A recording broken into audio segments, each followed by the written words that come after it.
So when someone in our community hears the word cancer for the first time, what do you want them to understand that they probably don't? So, take a deep breath. Okay. We oftentimes have to complete the staging, so the stage dictates the treatment. Cancers that are caught earlier often have less treatment recommendations, which means less toxicity, and also caught earlier means better outcomes. So hopefully we caught it early. Yeah. And even if it's an intermediate or a slightly advanced stage, we still have great treatments. Like I was saying, all the immune therapy and targeted therapy now that people are living longer with good quality of life. So there's still really great outcomes. And then I tell patients, if it is a more aggressive cancer or poor outcomes, I always have that conversation with the patient. One, how much do you want to know? Because some people actually just don't want to know.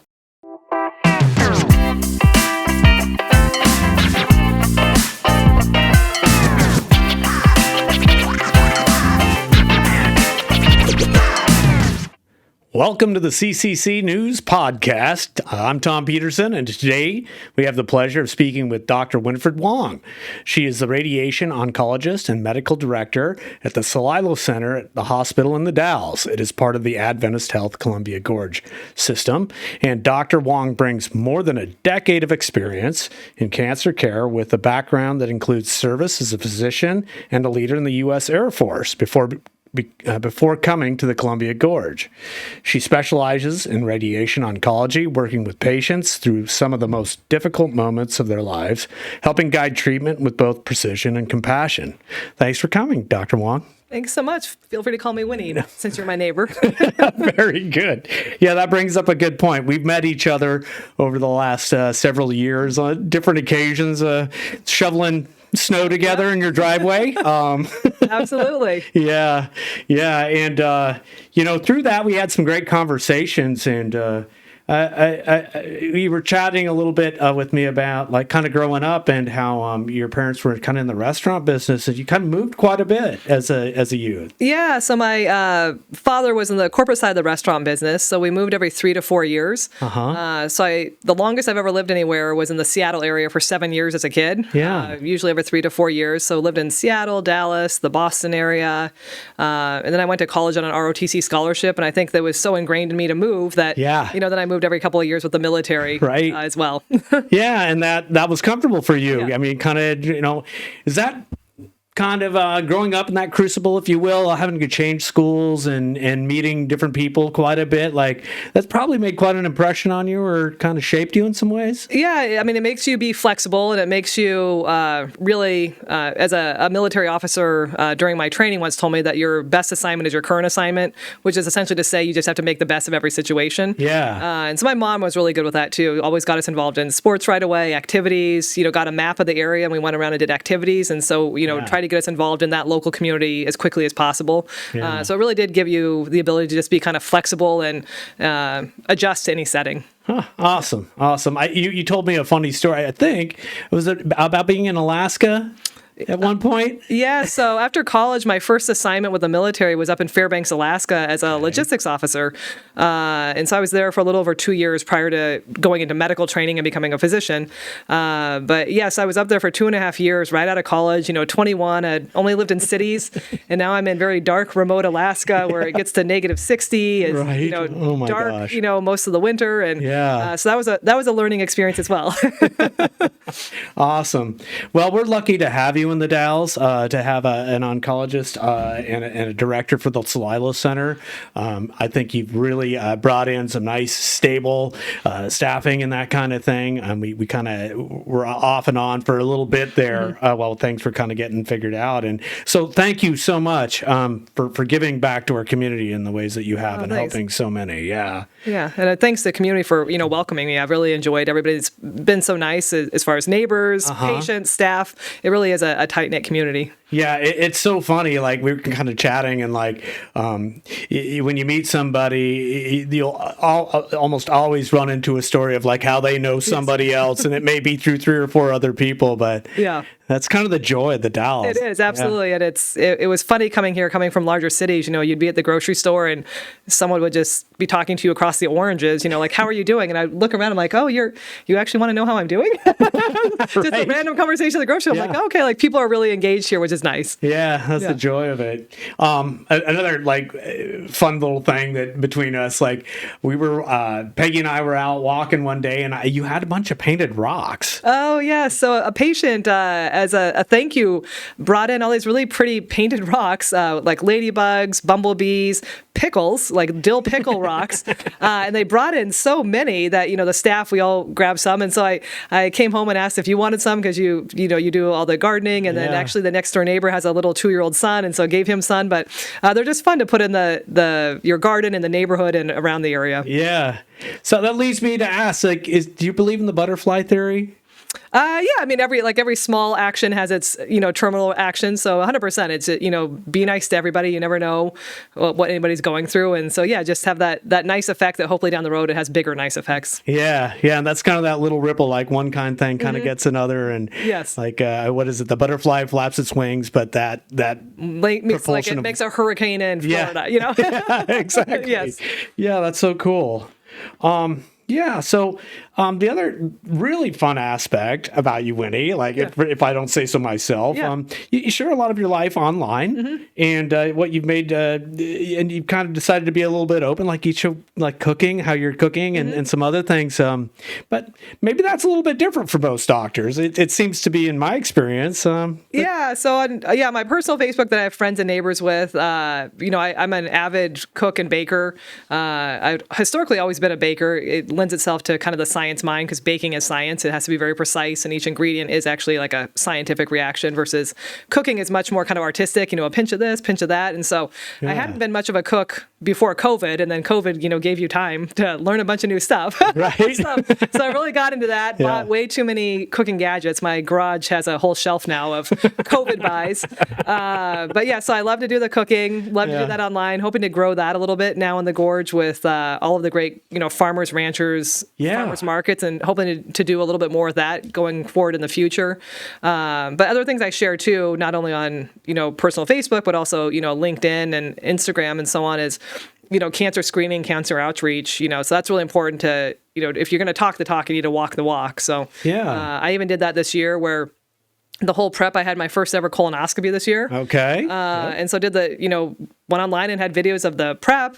When I was under sedation, I actually had the anesthesiologist take pictures of the colonoscopy, and, and so put that online just to let people know it's not that scary. It's not that difficult. It's, annoying for maybe about 24 to 48 hours, but it's a small price to pay for, knowing that you don't have cancer. For longevity. Yeah. Absolutely. Absolutely. Yeah. I did that at 50 as well. And it's quite an experience. I will say, however, though, once I got to the hospital and was under sedation, nothing. No. Yeah. Woke up and like, oh, we're done. Yeah, exactly. Yeah. Super quick, get up and, go home, take a nap. Yeah. Very good. Yeah. And very important in catching, early starts of cancer. So absolutely. Yeah.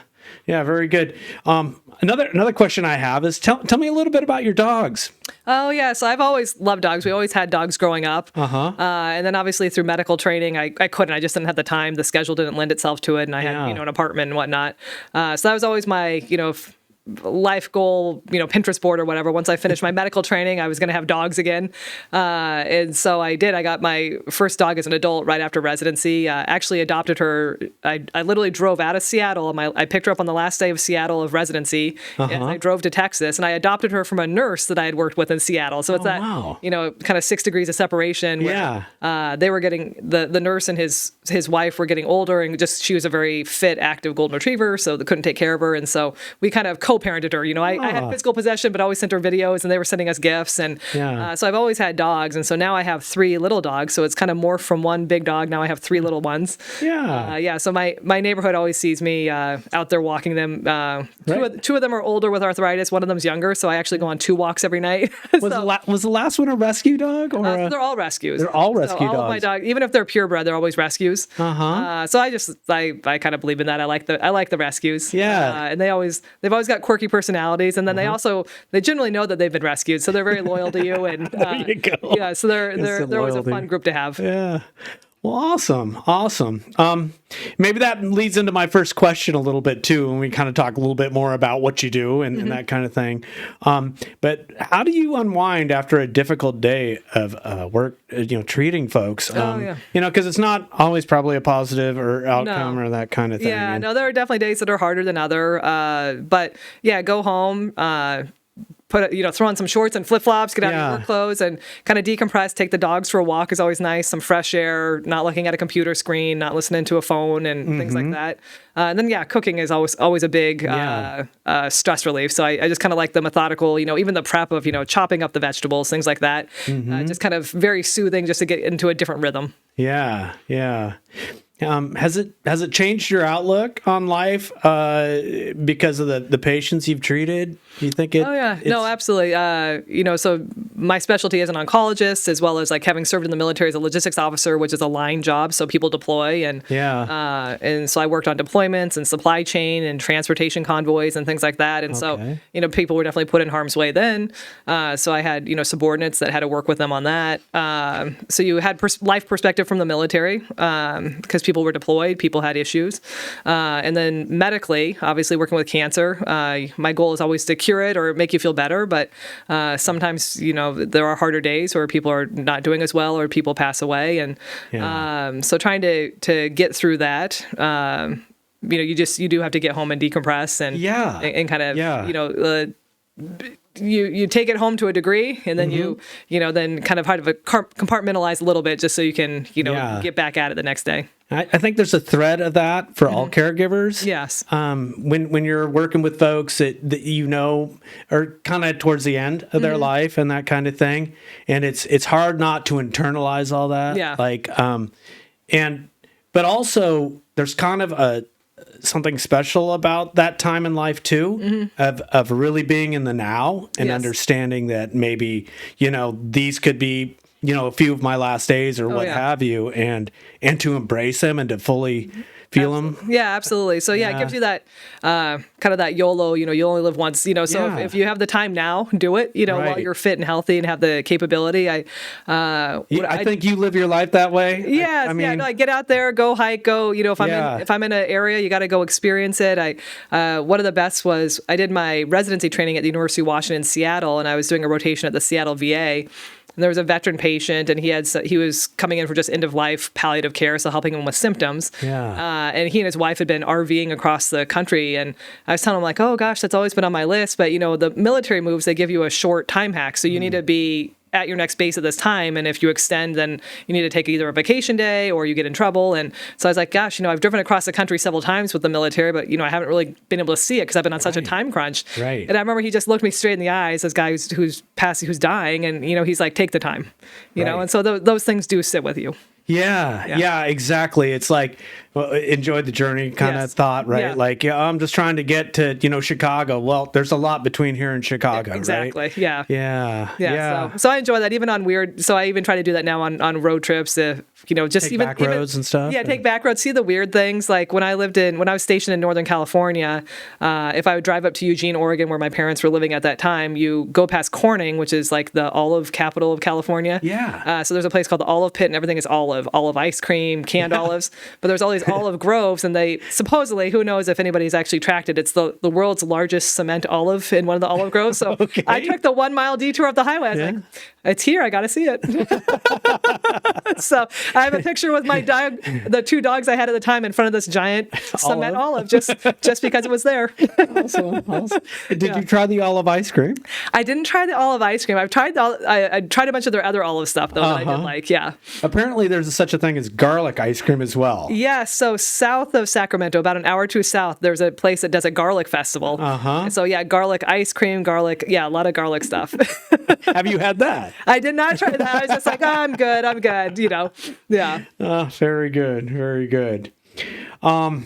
So I'm going to jump into a little bit of the science questions, yes, absolutely. if you can. So for someone who hasn't been following cancer research closely, what's changed the most in the last 5 to 10 years, would you say, Winnie? So the biggest thing is colorectal cancer is actually occurring in much younger groups now. So historically, the recommendation for first colonoscopy was starting at age 50. A few years ago, it actually dropped to age 45, just because we're seeing it younger and younger. And there was actually a report that was put out this past December, January, that showed that actually all rates of cancer in the United States were decreasing over the past few years, except colorectal cancer in those under 50. So in colorectal cancer in those under 50 has actually been increasing. And they expect, I think, around by 2060 for it to be something like 3 times greater than what it has been. So they're not quite sure why. I think a lot of it's environmental. We do eat a lot of ultra processed foods, the microplastics in the environment, things like that. But they're still working on that. And so I actually fully anticipate in the next couple of years that they'll probably say first colonoscopy at age 40 or even younger. Really? Just because it's occurring so much younger. And then the problem is in younger people, it tends to be a little more atypical presentation. So historically, we'll say for colorectal cancer, if you have blood in your stool or the change of your stool caliber changes. But I've been having younger patients, 38, 40, that are just like, I had, constipation or just kind of abdominal pain, and they get brushed off, like, oh, you're a fit 30-year-old, what's going on? And so it actually delays their diagnosis, delays their time to treatment, because they are just presenting in an atypical way as well. And so it's something we need to look at there as far as colorectal cancer. It is occurring younger and younger, and, why is that? Yeah. So for the person out there right now who may be experiencing that, like, is it something that's persistent over a couple of weeks? Yeah. So if it's persistent, as well as maybe other symptoms such as like unexplained weight loss. So I've had some patients that, maybe they still look fit. Like I had one gentleman who had been a very fit kind of bodybuilder. Yeah. So even when he lost 40 pounds, he still looked fit because he had been so big. Right. But if you knew him, you'd be like, something's going on. Yeah. And so that got missed somewhere in being followed up. He was being persistent. He kept going to his primary care physician saying, like I have this abdominal, like I have this constipation and I'm losing weight. And I think that he got brushed off because he was a young guy, unfortunately. Yeah. So it took he probably had a 6-month delay until he actually got diagnosed correctly. So he's doing well now, but he had to go through a lot of treatment that maybe if we had caught it earlier, he could have done less treatment. And as a young person too, you're not going to think that they think, No, exactly. So the thing that I've learned, it took me a long time, but you really have to advocate for yourself, 100%. like a second, third opinion kind of thing. Like if it's still gnawing at you, you got to get out there and see if somebody else can't. Yeah, absolutely. So get that workup. And so that's the main one is colorectal cancer in younger populations. Okay. And then we also have more targeted therapy. So most cancer patients now, when they come in, will often get a genetic testing done, their tumor will get profiled. And so we have a lot more targeted therapy. So it's not just standard chemotherapy that people think of nowadays. There's immune therapy that, bolsters your immune system to fight the cancer. And there's targeted therapy because certain cancers can have like receptors on them that certain medications can target and better treat them. And so, for example, like lung cancer. So stage 3 lung cancer, when I started my residency training at University of Washington in 2009, stage 3 lung cancer, even with best available care, surgery, chemo, and radiation, the median survival was 15 months. Wow. Now we have patients 6, 7, 8 years out because we have immune therapy that we add on. It's a medication called durvalumab, and other medications we can add on as well, but it's completely different. I mean, 15 months back in 2009, and here in 2026, people 6, 7 years out and doing well, good quality of life. It's not just, I always want to make sure that patients, yes, can we cure you, but what's your quality of life? Right. So they're cured and good quality of life. Yeah. So my standard on that quality of life is if you can get up in the morning and still smile. Yes. And still have a sense of humor. Like humor is very important to knowing your quality of life, I think. Yes. And that's kind of my standard. Yeah. Like, and just can you do your normal activity of living? Can you get up and get yourself to the bathroom? Can you brush your teeth and make yourself breakfast? Yes. Can you go downtown and get coffee with your buddies? Just it doesn't have to be huge things, but some basic quality of life. Yeah. Right. Yeah. Yeah. Very good. So do you think cancer is moving into something that's more manageable, like chronic disease? Some of it, yeah. So, for example, like the stage 3 lung cancer, a lot of that immune therapy, oftentimes people may be on that for life. Or sometimes we give them a break, but we continue to image them every, 3 to 6 months. Yeah. So it's kind of like diabetes, where you still have to come in and get your blood sugar checked, and maybe we have to tweak your medication. So there is a lot of cancer that is going to be chronic management like that. Wow. But then there are some that you have mutations, so again, like colorectal cancer in young people, like what's going on with that. So it's kind of a balance there that, yes, we're getting better with some, and then some others are kind of evading us right now. Maybe the older problems, or for lack of saying it in a better way, but the older problems, like the solutions are coming on those. Yeah. But of course, there's other things that are going to crop up in nature. That's just like you say, mutations, evolution, and that kind of thing. Is there an advancement in treatment technology, AI, that generally excites you right now? So AI has been coming on the forefront a lot, actually, with medicine in general. So something as simple as, helping physicians in the medical record, helping them get their notes done quicker, which is really beneficial primarily to primary care physicians that see a high volume of turnaround. But in oncology, sometimes the AI can help you prep the note ahead of time, collecting all of the imaging reports, pathology reports, and getting that into kind of like a prepped note that you can then tweak afterwards. Coming up, actually, in September, our hospital, so currently the electronic medical record for our hospital, we actually license it from OHSU. So we're using OHSU's medical record. Coming up in September, we're actually going to switch over to the Adventist corporate one. Okay. And that one actually comes with an AI feature that you can actually, with patient's permission, of course, put an app on your phone. When you're in the room with the patient, it records the note. It can tell kind of the wheat from the chaff. So you're talking about your condition, but say we get to going on a tangent about talking about my dogs. It understands that your dogs have nothing to do with your lung cancer, and it'll take it out of the note. So it knows not to just record an entire conversation. It understands what's what. And so when you're done with the consult, you just hit stop on the app. You come back to your office and hit kind of Wi-Fi transfer, and it transfers the note for you. Right. So that'll save a lot of doctors time. Okay.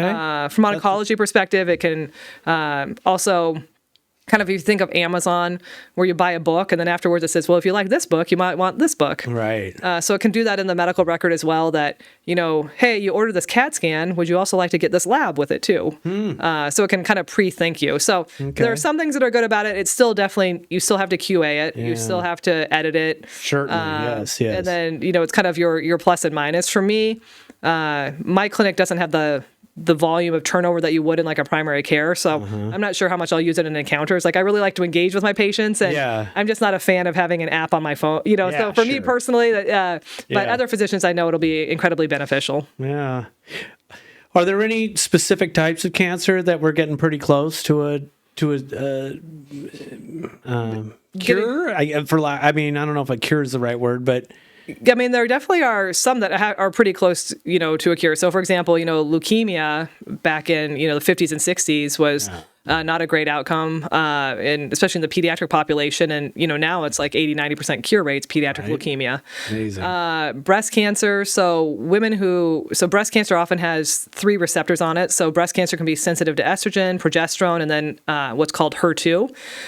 So estrogen and progesterone were the best ones to have because we could target them with additional medications. And then HER2 used to be considered an aggressive and, difficult one. Yeah. Now we have a ton of medications that target that HER2 receptor. Yeah. That HER2 is essentially equivalent to an estrogen receptor positive one. So those patients that had poor outcomes are now having much better outcomes. So we do have that transition now to higher cure rates, not 100%, but definitely higher cure rates. Is it just, do you think you hit the right age for this? Like, you know what I mean? Like you're in the right era for the research and the technology and all these things, like gene therapy and everything else that's coming out. Like, is it kind of just like a fascinating time to be in the profession? It's fascinating, but then it's also kind of a whirlwind because it happens so quickly. Yeah. And then you have to balance now too, funding is hard because a lot of these studies, you need to have so many people enrolled. The medications, if they're new, they're expensive because the research and development that went into them. And then you have to follow these patients for so long. So you're trying to enroll quickly, but then you have to follow them up. And so a lot of great opportunities because we have the technology, but still in oncology, as well as any medical study, it still takes time. You have to do, 5-10 years of follow-up. Is this, is it impacting the survival rates, but also what's the toxicity? Yeah. Gotcha. Yeah. Interesting.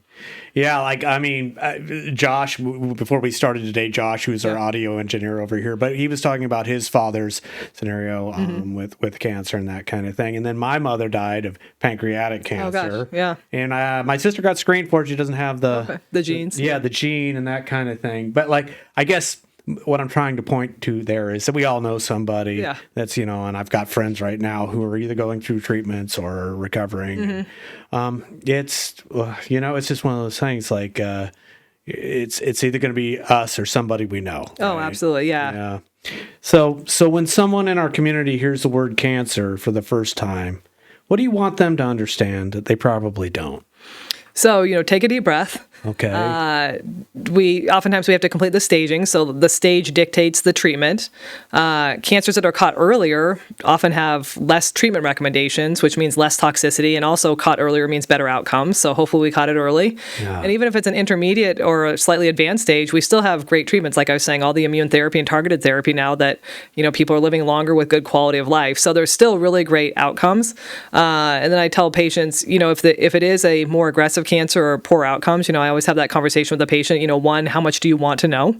Because some people actually just don't want to know. Yeah. And that's their right. And then if they do want to know the answers, I tend to tell people because they're overwhelmed at the time. I'll be blunt with them. Yeah. I'm kind of a naturally blunt personality, but in that setting, I'll preface it by saying, I'm going to have a blunt conversation. It may kind of sound harsh, but I want to make sure we're on the same page because you need the correct information to make an informed decision. Right. But I do it for you out of respect and love. When you come into my clinic, you become part of my family, and so how would I want to be treated? How would I want my family members to be treated? Yeah. And so I would want to have a clear conversation to make the best decision for myself or my family member. So, so I do have those if patients want, for the harder cancers, if they do want to know the outcomes, we have that clear conversation and I give them all the information and, pros and cons of treatment, potential side effects. And then, I'm there for them. And I always tell patients, it's never my job to take away anybody's hope. But I also don't want to give false hope, because if you do have a short time left, do you want to be inside the gray walls of the hospital or do you want to be outside with the sun on your face with your grandkids or your kids or, so just making sure that we're on the same page and whatever the patient wants to do at the end of the day, I'm here to support you. So, so just having those conversations with patients. Yeah. It's it all comes back to being pretty much human. And we were talking about it's kind of hard to get people to buy into self-care and that kind of thing. And, but it's just awesome. I really appreciate that you having you come to our community and bring your skill set and help so many folks. Oh, thanks. Yeah, no, everybody's been so welcoming. I've had a great time here. I always tell people that come through, hands down the crew at Celilo Cancer Center. So I'm the medical director of radiation oncology, but I'm also the interim director of medical oncology. Yeah. Just because we do have those kind of temporary contract physicians who have been long term. We've had 6-month and year-long physicians upstairs, but for me as the interim director for medical oncology, it helps provide that continuity for the staff as well as the contract physicians that come through. But working with both the medical oncology staff and the radiation oncology staff, I tell people hands down, it's the best crew I've ever worked with. And I've worked in, multiple states, both military, federal, and civilian. And so I always liken it to that the staff is not only clinically sound, they're good at their job, but they're psychologically sound. So they're good people that want to be there. And I've worked at jobs where those two things did not exist. They were either one or the other. Never did the two meet. And I do have to say, you do have a world-class staff at Celilo Cancer Center. It is one of the best teams I've ever worked with. Fantastic. Yeah. What would you say would be like your top 5 cancer prevention tips? Oh yeah, absolutely. No, I do a social media thing on that at the beginning of the year to remind people for the year. So number 1, don't smoke. Don't smoke, don't smoke, don't smoke. So that's cigarettes, that's tobacco products. There is not currently any data that supports cancer connection to marijuana smoking, but again, your body is meant to breathe in oxygen. So I would try to get you away from smoking marijuana or vaping. Those are irritants to your lungs, and putting your body in an irritant state puts you in a pro-cancer state. So what about edibles? Edibles are okay. Yeah. So that's not a cancer-causing issue. It's not irritating your body. But again, you're meant to breathe oxygen. So if you're going to put smoke of any type into your lung, it's an irritant. And that irritant's, again, pro-cancer. Yeah. Well-rounded diet. So everything in moderation. So you can have, the piece of cake, just don't eat the whole cake. You can have, the steak, but it shouldn't be steak every night because red meat in excess can increase cancer risk too. Eating, if you can, the pasture-raised, grass-fed, it's healthier. It has healthier fats in it, less saturated fat. It's a better protein for you. And eating your fruits and veggies. So everything in moderation, well-rounded diet. 3, exercise, at least 30 minutes of daily activity. It doesn't have to be all at once. You can do 5 minutes here, 5 minutes there, but 30 minutes of daily activity. Alcohol in moderation. So there are guidelines in regard to alcohol and cancer risk. So for men can have 2 drinks of alcohol a day, and women can have 1 drink a day. And so you have to know the serving size. So a serving size is a standard can of beer. I know we have a lot of breweries around here that breweries do bigger cans. It's not the big What about can. a 9% beat breaker? I know. Yeah. So one can of beer, your standard, like a Bud Light at the grocery store, like 5%, 4 or 5% alcohol. Yeah. Okay. Or 1 shot of hard liquor, or a glass of wine, which is 6 to 8 ounces. And a lot of restaurants actually do heavy pours. So it's probably half the pour of a standard restaurant. Yeah. So that's 1 serving of alcohol, 1 of those. Mm-hmm. And you can't hoard them. So you can't say, I didn't drink Monday to Friday, so I'm going to have 10 drinks on Saturday. That's not how it works. If you miss your day, you miss your day. Because, again, that's the threshold of what puts it into an irritative substance for your body. So 1 drink a day for women, 2 for men. But if you're going over like 5, 10 a day, that's an irritant, puts you at risk for a lot of cancers, head and neck cancer, stomach cancer, things like that. So that's number 4. And then number 5 is just knowing your family history and getting screened appropriately. So the screening guidelines for mammogram, getting your PSA for prostate cancer, colorectal cancer are based on an average risk patient. But if you have a strong family history, you need to know what cancers were your family members diagnosed with and what age, because that can put your screening earlier. So, for example, if you had a mom who was diagnosed at age 40 with breast cancer, her daughter actually needs to get a mammogram starting at age 30 instead of age 40. So my mom had pancreatic cancer and got it at 63. Yeah. Do I need to go get a screening on that? So there are unfortunately no current screenings for pancreatic cancer. Okay. So I'd just be aware of symptoms. Yes. So kind of vague abdominal pains or abdominal pain that, shoots to your back. Those are kind of more pancreatic systems, or jaundice, or, problems with digestion. But unfortunately, pancreatic cancer currently does not have any true screening guidelines for it. There are tumor markers. Once someone is diagnosed, we can follow their tumor markers, but we don't follow them preemptively up front. Okay. But so those are the 5 main things for cancer prevention that kind of apply to all cancers and to everybody. Okay, so just cellular damage. Things that cause cellular damage. Yeah, exactly. Yeah. All right. Well, thank you for coming in today, Winnie. I much appreciate it. And I'll see you at the mailbox. Yeah, absolutely. Absolutely. Thanks so much for your time. This has been a lot of fun. It has. Thanks. Thanks.